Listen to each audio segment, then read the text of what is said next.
Our guest this week, singer and songwriter Derik Nelson.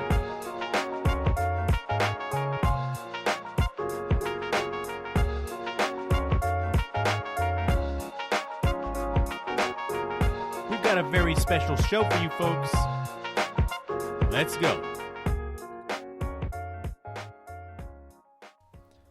It is Wednesday, July 14th, and I am your host, Kevin McManus. This is episode number 13 of the podcast all about arts. Please go back and listen to episodes 1 through 12 if you haven't listened.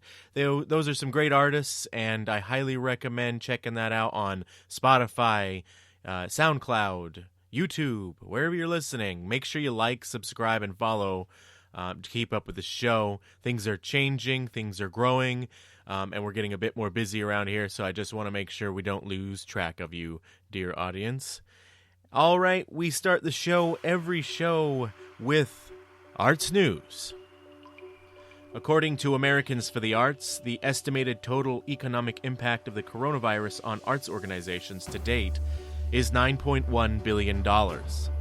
The Arts Advocacy Group has an ongoing survey in which over 16,000 organizations have provided insight into their financial situation so far. The detailed breakdown of the survey goes on to state that 96% of organizations have canceled events, with a cumulative loss of attendance of nearly 90 million. 62,000 layoffs and 50,000 furloughs add insult to these injuries. And well over half of respondents in the survey expect the overall financial impact of the virus to be severe or extremely severe. This is The Cliff. We are peering over the edge. Please support your local arts organizations before it's too late. Visit averyspecialshow.com/feature to learn more about what you can do to help. The Seattle Black Film Festival took place earlier this week on July 10th, 11th, and 12th. The event was hosted online by the Langston Nonprofit Organization, the managing group for the Langston Hughes Performing Arts Institute here in Seattle. They say Langston was conceived and designed by community members to serve as strong stewardship for African American arts and culture in Seattle. The film festival followed in their mission to strengthen and advance our community through the presentation of black arts. You may have missed your opportunity to participate in the festivities and learning this year, but we highly recommend keeping up with and getting involved in the work of this organization. The 18th annual Black Film Festival is only a year away. And finally, there are calls to shutter history museums all over the country. Earlier this month, current and former employees of some of the largest cultural institutions in our country, including the Metropolitan Museum, the Guggenheim, and MoMA, released an open letter that reads, in part, "Your covert and overt white supremacy that has benefited the institution through the unrecognized dedication and hard labor of black and brown employees, with the expectation that we remain complacent with the status quo, is over." Many of those institutions have responded by pledging full reviews of their facilities. Yes, they have racist statues and exhibitions too, as well as their leadership structures and hiring practices. You already know, dear audience, that I am against closing arts and cultural centers, but that does not mean we should have no expectations of them. They must do their jobs to show us the truth about our history and our communities in a meaningful and beautiful way. They can do this. We've just got to support them and inspire them to do better.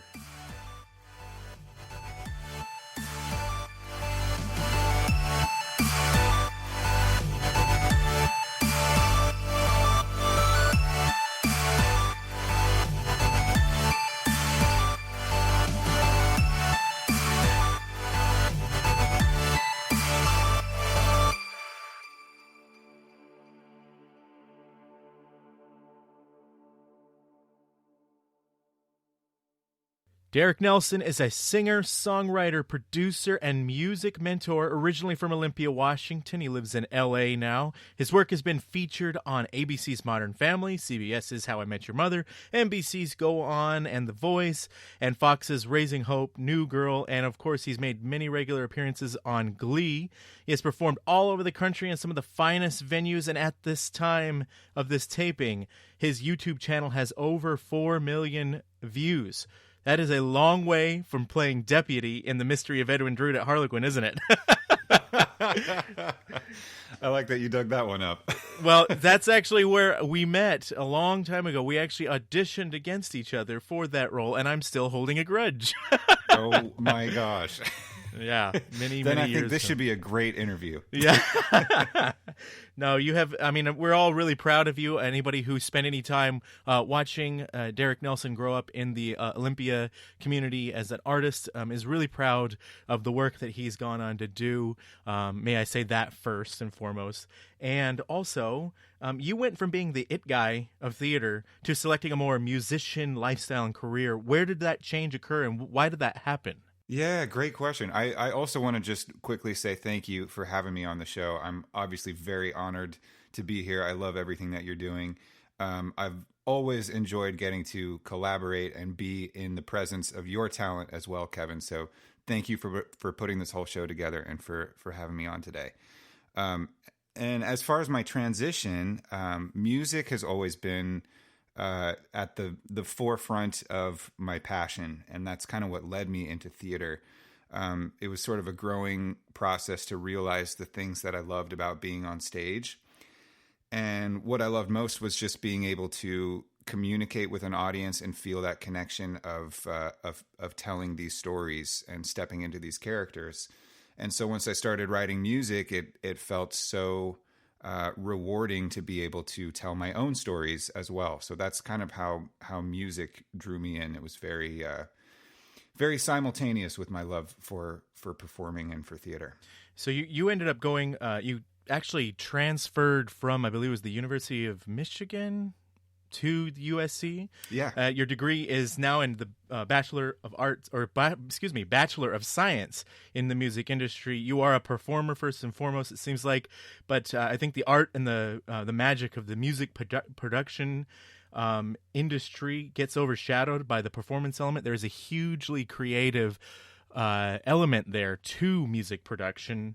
To illustrate that balance to our audience, will you run us through that process of producing a track? What are the creative elements of producing a track that have drawn you so much? Yeah, to me, it feels like the best analogy I can use is that it feels like painting with sound is like how I like to think of it. And I've never been much for visual arts. I've never really had any sort of natural ability with actual physical mediums of art. So sonically speaking, that was like what I gravitated to most, was this idea of layering different sounds together and putting different instruments and different pieces together in order to create a cohesive sound that represents a song. So, as far as building tracks is concerned, there's such a specific tone and nuance and character to every instrument and everything that you can combine as far as mixing is concerned. And it's an art in and of itself, and something I love doing. I mean, it feels very solitary, but it's also like it's meditative in a way to be able to build these different palettes of music and use different instruments to bring together ideas and come up with a focused result of what you're trying to say as a music artist. I'm experimenting kind of with the microcosm of that with this new project.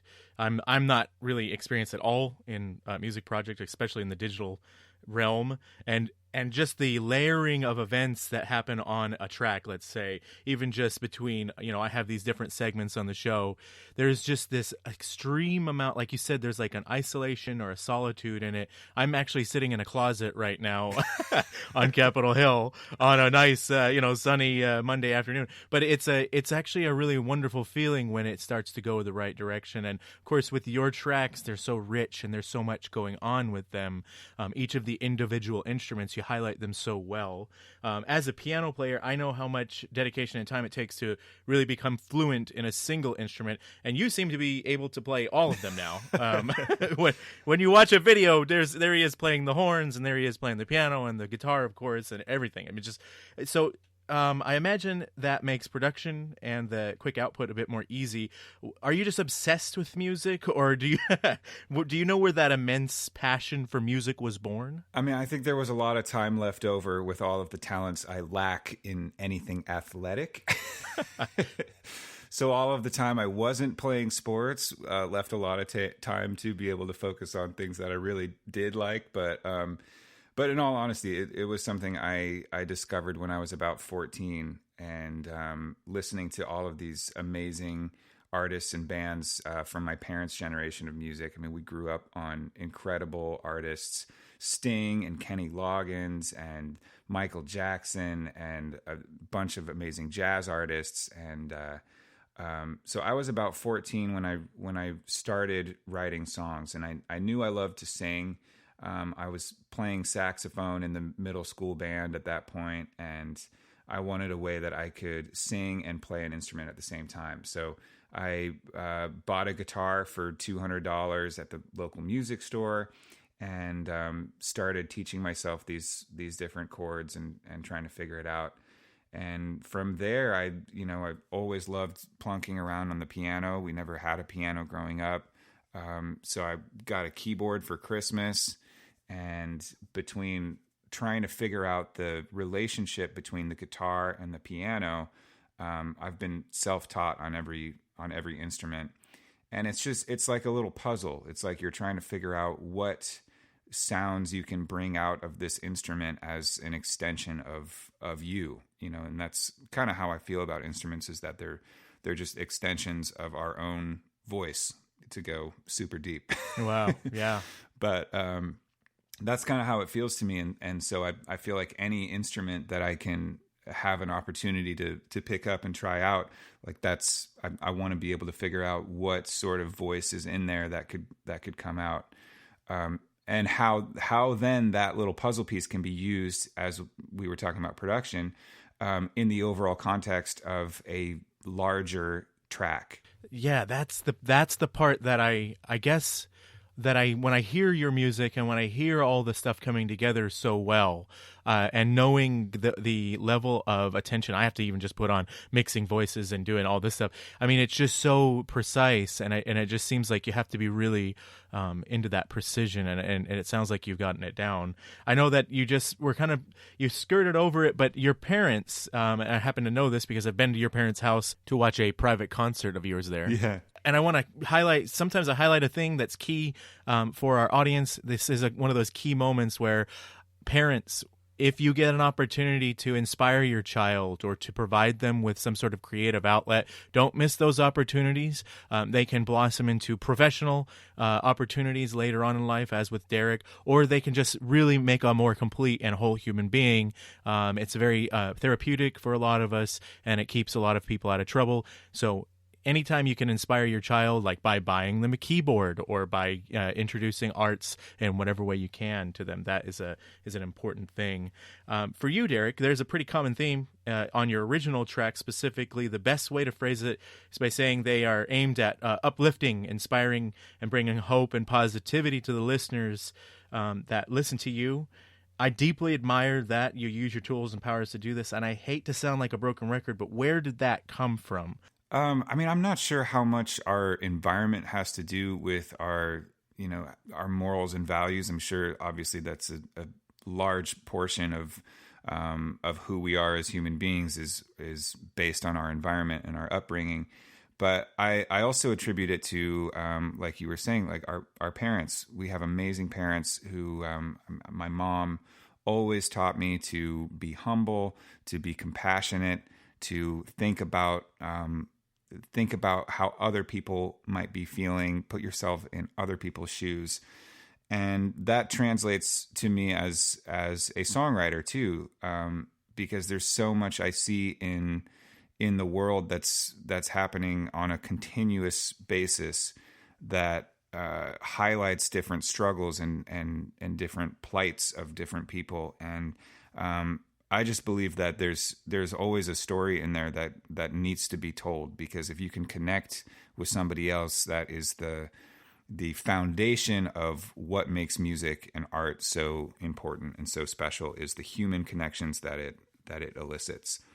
So as far as uplifting and positive, I mean, I love to write stuff that makes people feel good. I also love to tell the truth. And so not all of my music is uplifting and bright. There is stuff that I feel is important to talk about, or that's been important in my life, whether it be relationships or feeling lost in life, or feeling in the depths of a struggle. Those things are important too. And I think the more that we can tell the truth and communicate that in an artistic and meaningful way, that is our greatest role as songwriters. And that's what I always aspire to do, is tell stories that make people feel something and present them in a way that is highlights that connection. So it's interesting because a lot of the time you hear this about telling a story, or artists want to tell a story, or it almost sounds like artists are creative journalists, where they're telling the human story, or at least their experience within that human story, and through their art they're sharing that, and you can kind of connect the dots a little bit between the experience of Dereck Nelson and maybe the experience of another artist. And if you look at the pantheon of all art, it's like you get the complete story, and it's a kind of a beautiful thing, and I love that. It's like and this from being a great actor. Not only are you stepping into these roles to tell a story, but sometimes it's enough just to tell an emotion. And that's also an important part of our job as artists and as, creative people and storytellers, is that it's not always like a, beginning, middle, end, start to finish story. Sometimes it's enough just to convey an emotion that maybe most people wouldn't necessarily be able to understand or relate to. So something so simple like feeling lost in life, we have an opportunity to explain that in a way that makes people go, oh, that's how I've felt, but I've never been able to put it into words.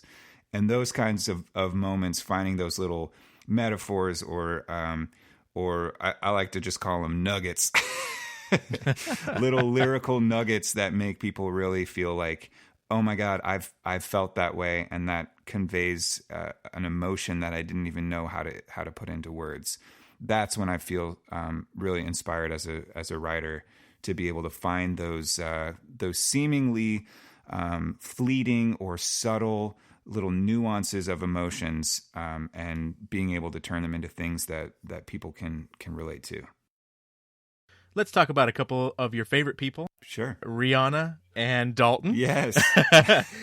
Your sister and brother, of course. I've gotten to work with them, and friends of mine. We all grew up in the same theater community, of course, and I've had the pleasure of working with your brother quite a bit. How do you suppose so much talent was concentrated on one family? Because they are brilliant artists each individually. Absolutely. As are you. And then you put that together and you have the Nelson trio, the Derik Nelson and the family, as it's called. How did that happen? I mean, again, no love for sports in our family, I guess. The athletic gene just skipped us. But we've always been there for each other. We've always had a very close relationship growing up as kids, and so making that transformation from child to young adult, it was only natural to continue that special bond.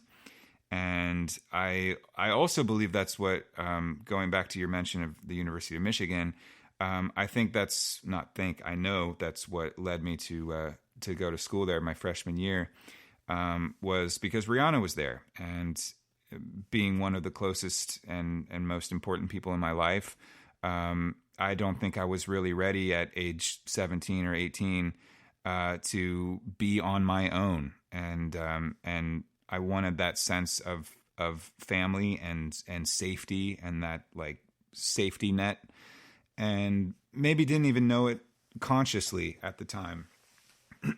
But that's what led me to go to Michigan and pursue a degree in performing arts technology, which found me largely behind a computer programming music instead of being on stage in front of people playing music, which is what I really wanted to do at the time. And with all that new information, I made the decision to move to LA and go to school at USC, where it was the best decision I made in my life, and was a huge risk to be able to leave that safety net of my family and really be on my own. But I think for any young person that is trying to find their way, whether it's in a career or in a life path, I think there's a huge, important, pivotal moment in taking that upon yourself to really stand on your own 2 feet and do something that is solely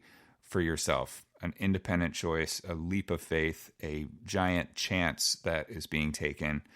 And all three of us, Dalton, Rihanna, and myself, have made those taken those big chances and found those moments of independence in order to be a stronger team when we combine our powers. So that's what led to the whole project of Dereck Nelson and Family, was largely my love for music and wanting to continue a career as an independent musician.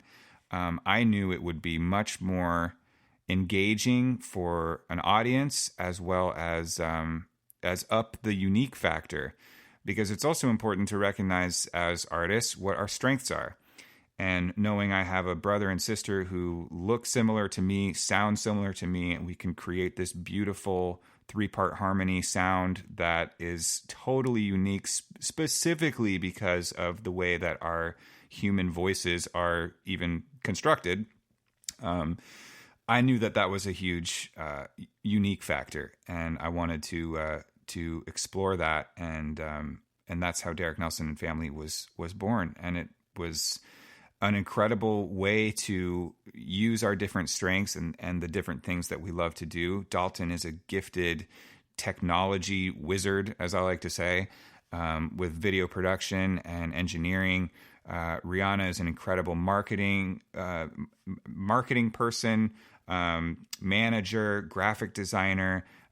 She really is a great leader for our team. And so being able to work with my family in such a special way has been one of the greatest joys of my life. Yeah, that's a brilliant trio, because, I mean, I saw that, as always, I spend my morning researching my guests and getting pretty deep into their personal business. Yeah. But I see that Rihanna works with the Washington Center in Olympia. Yes, she's on the board of directors for the Washington Center here in Olympia. So just all these connections that that each of you has with different members of the community and all those different talents that complement each other. I mean, it's rare that it all happens in one family, and it's beautiful to see. And like you said, you all look similar because you all have that Nelson look about you. So it's like, whoa, those are three of the people from the same family. It's beautiful. Yeah. But I see that the three of you were slated to perform a bunch of times earlier this year, including some overseas dates. I gather these were canceled.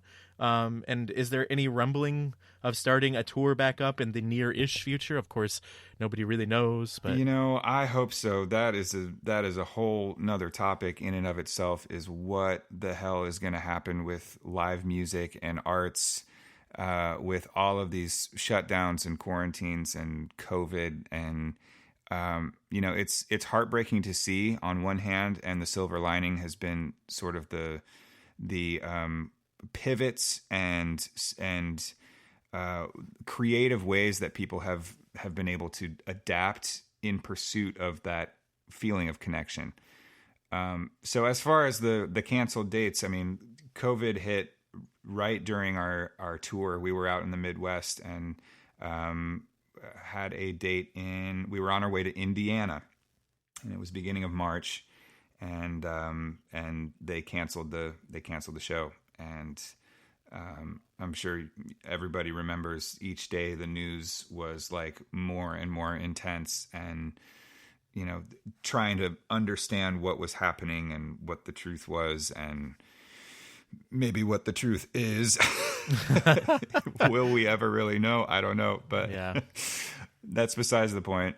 We had to put everybody on a plane, and Dalton and I hauled the trailer back, and it was really disappointing because at the end of our tour, we were supposed to come home, and we would have a few days to prep for a really incredible international opportunity to Egypt and Eritrea, two countries that we were really looking forward to going and doing some amazing work over there on behalf of the State Department. There's an amazing program called American Music Abroad, and we were selected for the third year to represent our country as cultural ambassadors for the United States and perform workshops and educational programs and concerts all over these different countries and communities. And the fact that was also postponed was just, I mean, you build your whole year around certain benchmarks and anchor points in your calendar, and to have those kind of pulled out from under you. And then on top of that, it's like the next one and the next one and the next one. Like all of our gigs through the rest of 2020 and even into 2021 have been completely either canceled or postponed. So it has been a whirlwind of change. And as a family, we're there for each other first. We're a family first, and that always has been our biggest priority, is just to be there for each other. So I think it's been a built-in break for us to be able to explore getting back to, like I was saying, how we started this whole thing was being willing to take risks and take chances and explore that independence. I think that teaches us so much about ourselves. And for anyone listening to this, that is kind of my biggest mantra, is putting yourself outside your comfort zone in order to take chances and trust that positive things will come from that. And that takes a lot of bravery and courage to get down to the heart of who we really are at our independence without anybody else's support. And that's been sort of a renaissance moment for us as a touring sibling trio, having that moment of independence yet again with all of this quarantine, to explore some different passions individually. We'll be right back with Dereck Nelson after the break. Do you own or manage a local business? Are you looking for affordable access to a large, diverse customer base? Advertise your products and services here on a very special show. We provide a variety of opportunities for small local businesses to speak directly to our ever-growing audience of engaged, discerning listeners. We never take a one-size, one-price-fits-all approach. We tailor your marketing experience to suit your needs.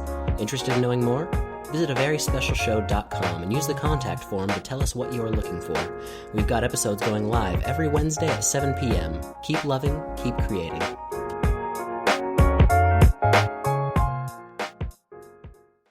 Hey Rebecca, have you seen this new edition of Oli Arts? No, what's in there? Oh man, this is the South Puget Sound's premier multi-platform arts publication. This thing is packed with info about performances, music, visual arts, and other cultural events happening right down the street. They've got bi-monthly print editions, daily online content, occasional podcasts, and enhanced mobile experiences. Oli Arts is the guide to local arts and culture. Why does it feel like we're in an ad again? Because we absolutely are. Oh boy. Visit oliarts.com olyarts.org. That's olyarts.org. That's right. How did you know? I'm the ad girl. I love you, ad girl. Now give me that Oly Arts magazine. I want to read about the new gallery opening. Now back to a very special show. You're kind of layering all these projects on this time. You have a lot of online stuff going on. Will you tell us a little bit about some of that? Specifically, I was watching a video today, Dancing in the Living Room, I believe is what it was called. Yeah, Dancing in the Living Room. And I saw a bunch of familiar faces. Tell me a little bit about some of these projects that you're working on. I see that you're recording a lot with people online, and there's all these other, was there a Track Tuesday track, something you're doing? Oh, yeah. Tell us a little bit about those projects. Yeah, there's, that has, like I said, the silver lining has been exploring these, or just having the freedom to explore new creative options, and knowing that live music is unfortunately not going to return the way we knew it anytime soon. That being my passion, I wanted a way to continue that. And so one of the first things that I explored was I built an online songwriting group for musicians and songwriters from all over the world to connect so that I could share my songwriting strategies, the things that I've done as a writer that have led to, like you were saying at the beginning, that whole giant list of accolades. So that was a group that I created so that I could connect all of these people and be able to share some of the things that I've done that have had some success. And it's really taken off. We're almost 100 members strong, and our very first session together, I appear live in this Facebook group in a video feed, and everyone tuning in can contribute via text chat. And so I live stream for about an hour. These sessions are usually about an hour, and we'll break down some fundamental exercises or methods that I use specific to songwriting. And Dancing in the Living Room started as a chorus that I had. So I brought this chorus to the group, and we talked about what it meant and how to continue with this idea and create verses and a bridge and song form. And so long story short, in 2 short sessions together in this group with writers from all different ages, all different countries from all over the world, we collaboratively finished this song called Dancing in the Living Room, about the silver linings of quarantine being connection and feeling closer than ever to each other.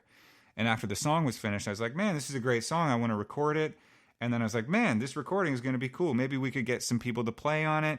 And then I was like, man, with a title like Dancing in the Living Room, it's screaming for a video where we showcase people from all over the world dancing in their living rooms, showing off this joy, this positivity, this unity, and highlighting that we're all connected in a very special way through music and through dance.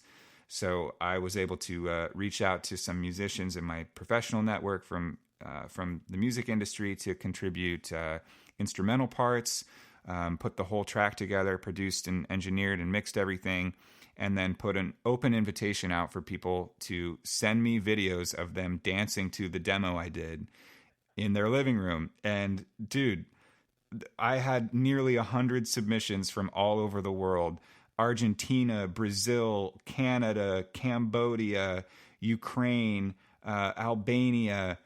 I mean, it was the response was incredible, and to be able to sift through this footage and cut together a 3.5 minute concentrated dose of positivity was such an amazing project. Very few times has a video just. It's not like I don't laugh or smile a lot, but this video just ripped the joy out of me. I mean, it was like watching this thing, because, it's not just recognizing people in the video. It's more like it's just fun. It was. I highly recommend to my audience, go and watch this video on YouTube right now. Go and type Derek's name in, Derik Nelson, and go and watch this video. I swear to you, you will not be able to not smile. It's just too much fun. Oh my gosh, thank you, Kevin. Yeah, so it was an amazing global collaboration and one of the coolest collaborative projects I've ever had the privilege to lead. And because it showcases so many musicians that are close friends of mine, as well as this concept of unity and equality and inclusion, which is obviously something I stand for. I'm donating 100% of the streaming revenue from the song to two incredible organizations. The first is Music Cares, which is founded by the Grammy organization to support musicians affected by COVID. And the other is Crossroads Anti-Racism, which is an incredible organization that strives to provide tools to dismantle racism.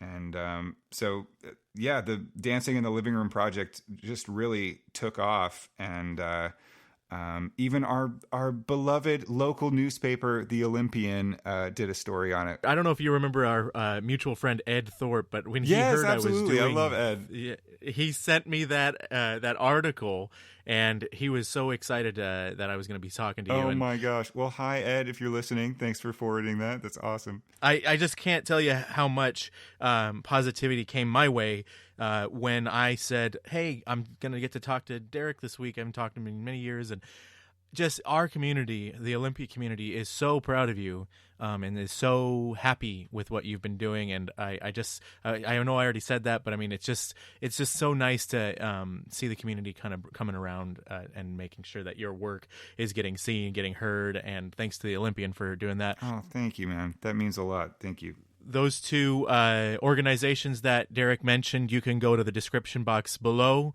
and find the links for those, and please go and contribute. They are absolutely worthwhile causes. I know those both of those organizations, and please go and give whatever you can during these times, of course. Dereck, the last two questions I ask during this podcast are always the same for every single guest. Just give me the first answer that comes to your head. This is going to be kind of Sure. They're big questions, but also very kind of vague at the same time. Okay, cool. What do you struggle with? Procrastination. That's hard to believe. That was the first thing that came to my head. I'm being, this is my moment to be honest with you, is that's always something that I've struggled with. And I think deep down it comes from insecurity. All of us, we want to be liked. I want to be liked. And sometimes it's easier to put things off instead of finish them and put them out into the world for everybody's judgment. So as much as I preach confidence and taking risks, it's also something that I struggle with. And I think it manifests itself in the form of procrastination. The other question is, what is important to you? Love and family.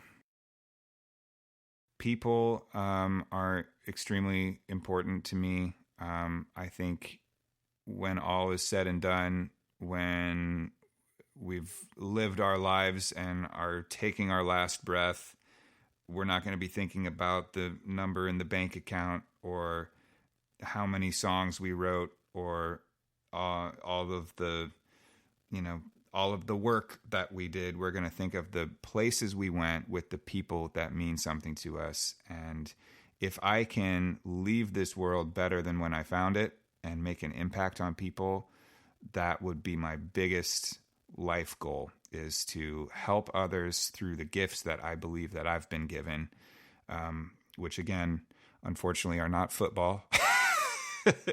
And yet you sang, but if I can help, sang it for the Seattle Seahawks and wearing the jersey. I saw it. Yeah, that's it. that's the yeah. Put me on the field. Yeah, that's fantastic. But give me a microphone. But honestly, if I can use art and I can use music to help others and make other people's lives better, that would be my biggest goal. Well, that is great. That is Dereck Nelson. Dereck, anything else you have to say? This last couple minutes here is your time to just communicate whatever you want to the audience and maybe highlight where they can get your music. I'm going to say DereckNelson.com first and foremost is boom, yeah, baby. That is the way to do it. There's Spotify, YouTube, Apple, Google Play Music, iHeartRadio, and many more. What do you have to say, Dereck? I just want to say thank you to you, Kevin, for starting this whole show, a very special show. The fact that it highlights struggle is, I think, a really important thing for anybody out there listening to recognize. And my life on the surface, online, in pictures, it looks very struggle-free, and I am not here to try to compare the very minimal struggles I've had in my life in comparison to others. All I'm trying to say is that everybody has struggles, and they come in many different forms, and my life has not been without them. But I think the way that we respond to hardship and adversity shows where our dedication is and shows where our passion is. So if there's any advice that I have, it's to not let your fears prevent you from moving forward with whatever you are passionate about and whatever you believe in. And that's the biggest thing that I've done in my life is being willing to face those fears head on, knowing and trusting that positive opportunities are on the other side of that. That's been the biggest game changer for me that has led to so many incredible opportunities in TV and film, and what has given me a career in independent music is simply the willingness to not lay back and let that be denied. I'm hungry for it, and I'm going out there and taking it, and it's not always easy. And if you surround yourself with people who care about what you're doing, and you find the people who love to support you, then that career path is possible. A career in the arts, even now, even in COVID and whatever post-COVID has to offer, the arts will always be imperative to who we are as human beings. And it's a sacred, necessary resource for us as humans. And I would implore you to use your voice, use the things that you care about, use your platform, and stand up for what you believe in. And for me, that's art and music. So thank you. That is my that's my soapbox of advice. Support this man. Listen to his music. Join his mission. DerekNelson.com. Thank you, Derik. Have a great afternoon, okay? Thank you so much, Kevin. I really appreciate it. And now for this week's edition of Object Subject. This week's objective fact: people think differently from each other.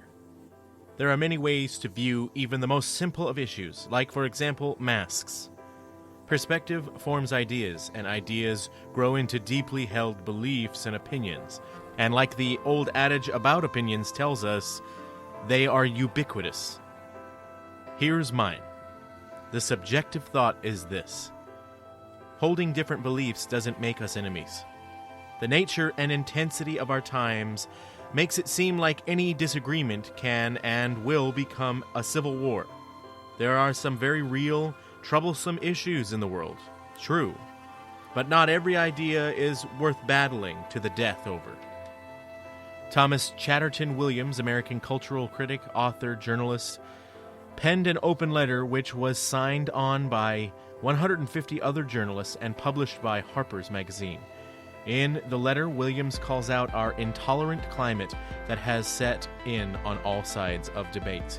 He goes on to say that the free exchange of information and ideas, the very lifeblood of a liberal society, is daily becoming more constricted. While we have come to expect this on the radical right, censoriousness is also spreading more widely in our culture. An intolerance of opposing views, a vogue for public shaming and ostracism, and the tendency to dissolve complex policy issues in a blinding moral certainty. We are not hearing each other.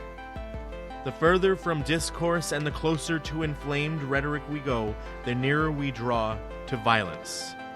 A few years ago, I was watching the TED Talk series, as I am apt to do. A new episode began to play, and I saw a rotund black man who identified himself as a jazz musician by the name of Daryl Davis, and he was talking about racism.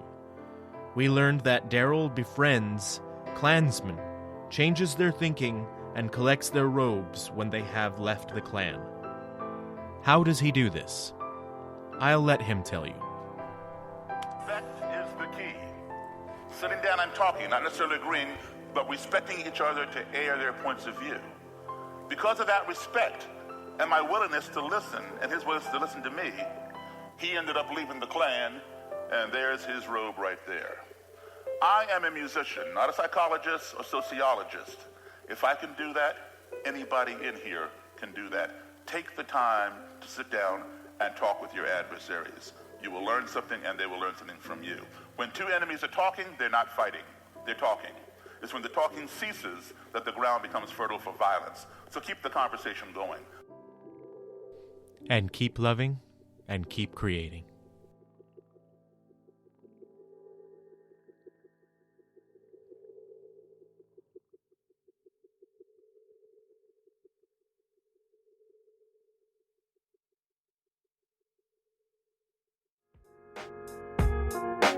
Thanks for listening to the show. Visit averyspecialshow.com for more information about the podcast. You can support the show by visiting anchor.fm/averyspecialshow. Click the support button. Any amount helps. We really appreciate it. And of course, click subscribe, follow, or like wherever you get your podcasts.